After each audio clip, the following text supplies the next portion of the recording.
Okay, well, welcome to Conversations with Caregivers. Mindy, would you like to introduce yourself? Yeah, sure. Hi, I'm Mindy Crouch. I'm with Pando Geriatric Counseling. I am a clinical social worker, and with Pando, we work on providing that talk therapy piece in nursing homes, assisted living, and homebound patients, and with caregivers and family members, so we can help with the aging process to age and even die with dignity and grace. And so that's our purpose, and that's what we like to do, is to be able to get in there and help out and allow people to um, vent their emotions and even just experience their emotions.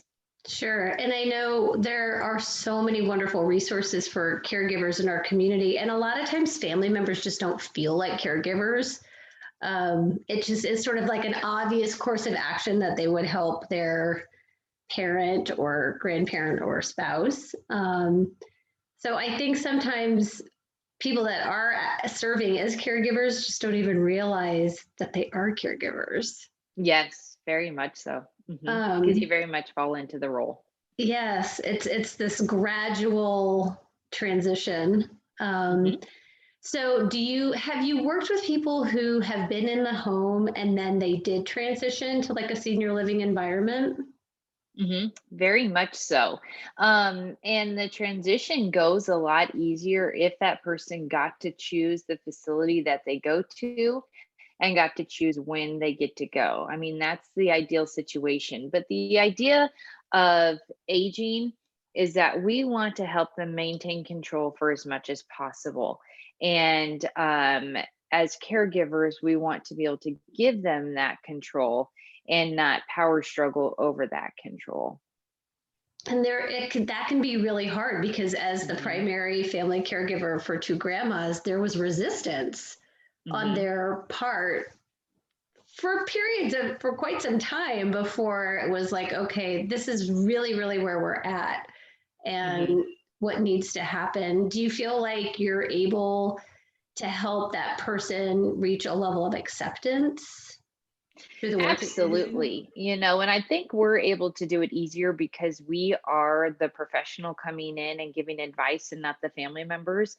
And I would stress for caregivers to always have professionals do it, whether it's the doctor, a social worker, a therapist, whatever it may be, because we are not emotionally attached. We will come in Yeah. and provide the facts and reality based situational problem solving for it. And we are more than happy to be the bad guy. Let us be the bad guy, because as a caregiver, it is so important for you to maintain the relationship role that you had before, whether that's parent child, spouse, sibling, whatever it may be. We want you to maintain that relationship, because ultimately, when your caregiving role is over, we don't want your relationship to be ruined over resentment. We Mm, want you to be able to maintain that loving relationship. And so it's okay to have us professionals come in and be the bad guy, and to be able to say you can no longer be safe at home. Or if you stay at home, you need X, Y, and Z services to maintain um, being there. I love that suggestion. There's a great book, How to Say It to Seniors. And that was, I can't remember what chapter in the book it was, but the gentleman who was struggling with his mother who lived out of state and in her home, and it was not a safe environment. One of the recommendations he made in the book is listen, okay, if you're staying at home, this is what needs to happen.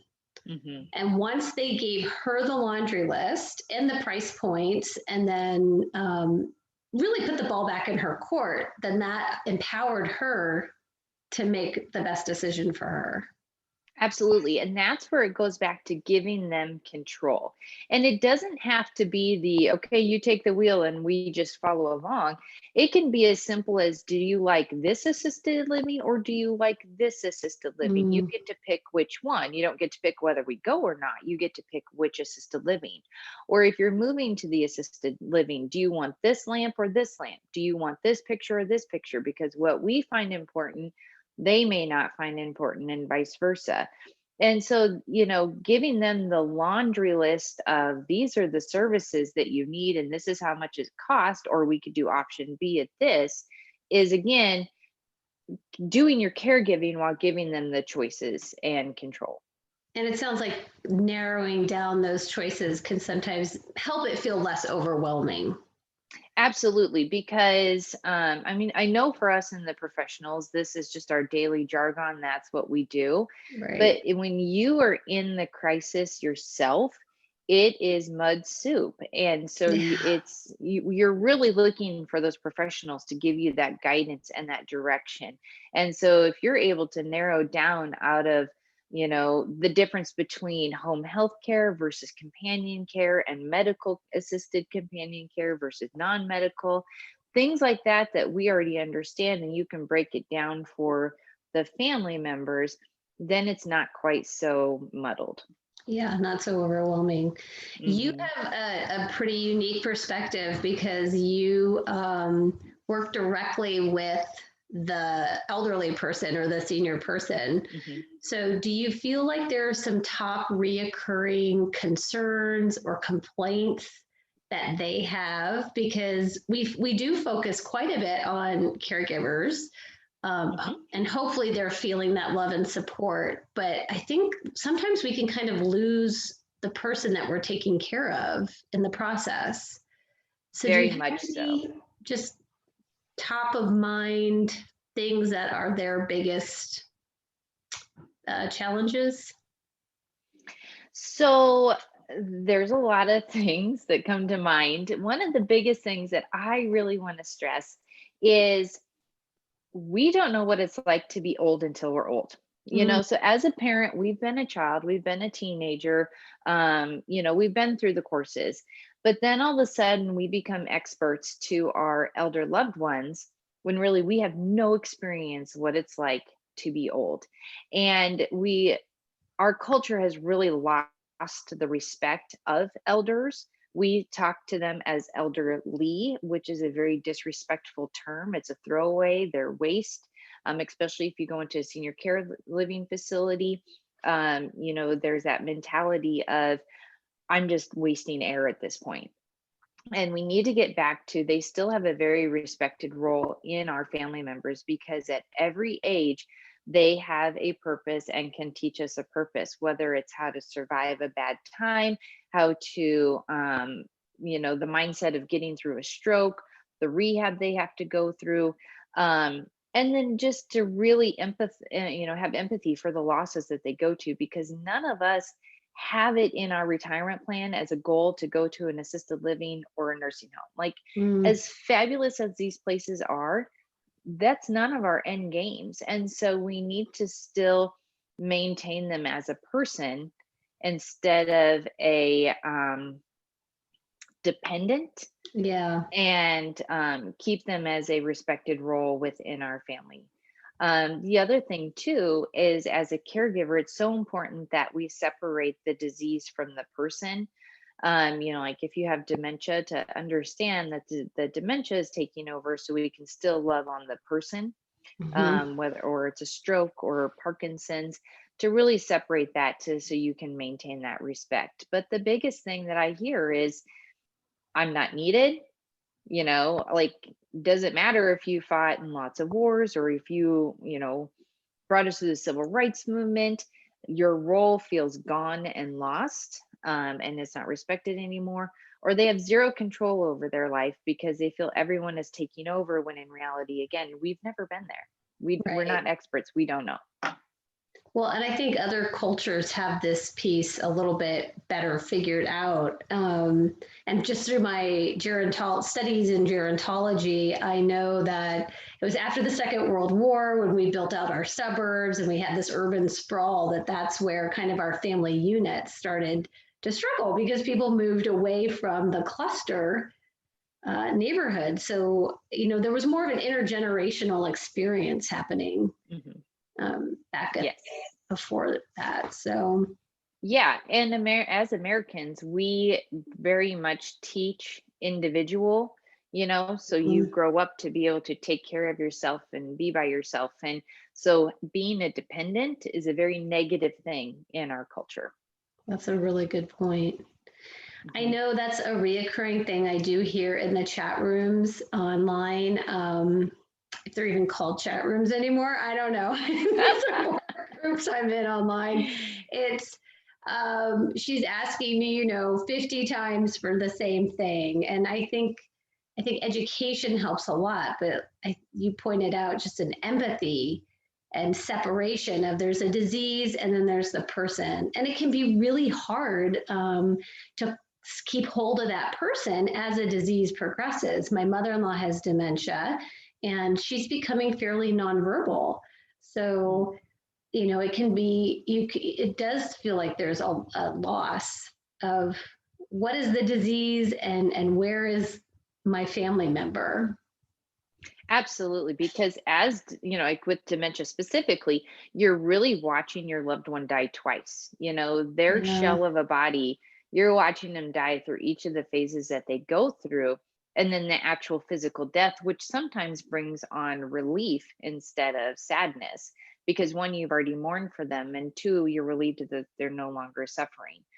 So that can get confusing, that grief process, because that one is a very long grief process. But that's one of the things too that we struggle with as caregivers with dementia specifically is, okay, we have a 2-year old that constantly says why, and we mhm, can handle that because we know it's a phase, we know they're learning, this is just something we're going to help them get through.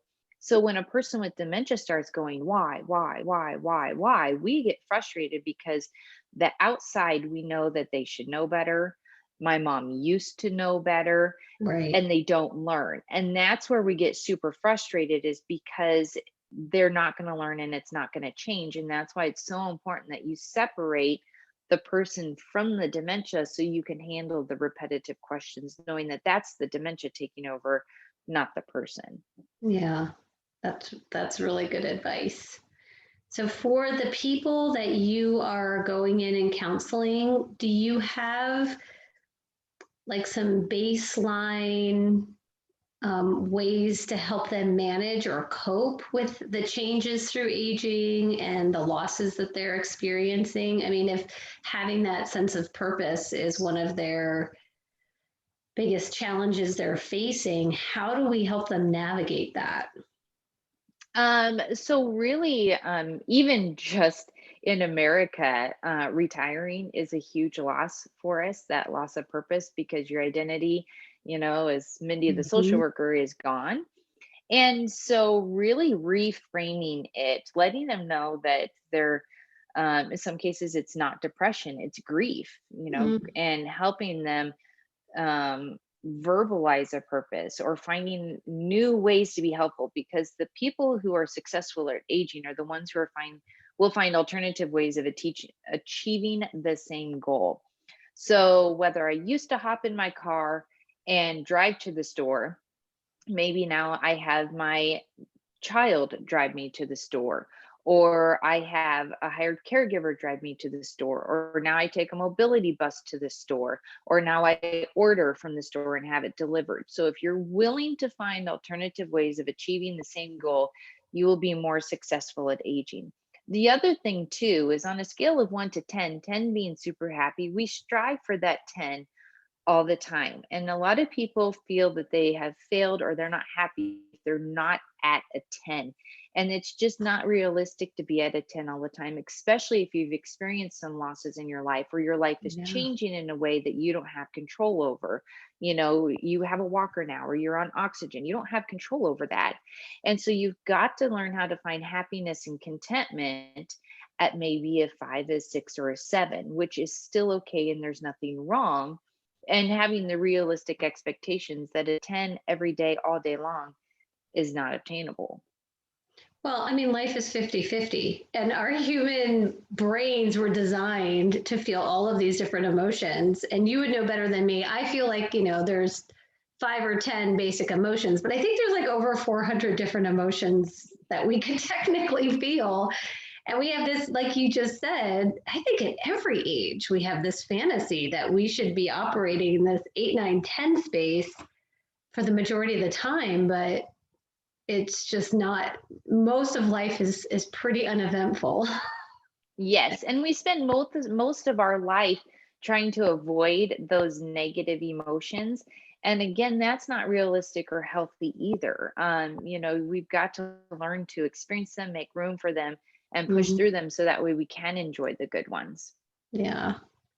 Well, I think you've given some really good baseline information. So, for people that are experiencing the aging process, which we all are, but we're specifically geared towards people that are maybe needing more assistance, Mhm. really just maintaining a sense of purpose, finding a sense of purpose, shifting of the mindset of what our expectations should be for day by day, and then working solutions to the problem so you can still do things and remain independent.